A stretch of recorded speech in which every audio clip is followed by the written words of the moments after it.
অনেক অনেক বছর আগে মানুষ ভিজে মাটির উপর সুচলো হাড় বা কাঠি দিয়ে আঁচড় কেটে মনের কথা লিখত। এরপর মিশরীয়রা নলখাগড়া দিয়ে কলম বানিয়ে কালির ব্যবহার শুরু করলো, যা লেখালেখিকেও অনেক সহজ করে দিল। কয়েকশো বছর ধরে রাজহাঁসের পালকই ছিল রাজা বাদশাহ আর লেখকদের চিঠি বা বই লেখার প্রধান মাধ্যম। বারবার কালিতে কলম ডুবানোর ঝামেলা মেটাতে 1884 সালে এল ফাউন্টেন পেন, যা কলমের ভিতরেই কালি ধরে রাখত।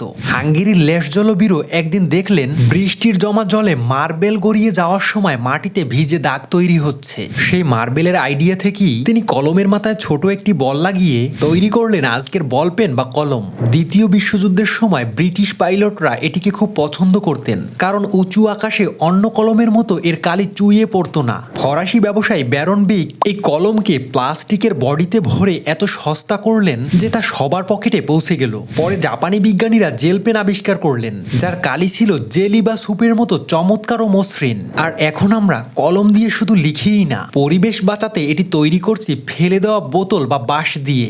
ভিডিওটি ভালো লাগলে একটি লাইক করে দিতে পারেন। আমি এনটিআর শান্ত আজকের মতো বিদায় নিচ্ছি। দেখা হবে পরবর্তী ভিডিওতে।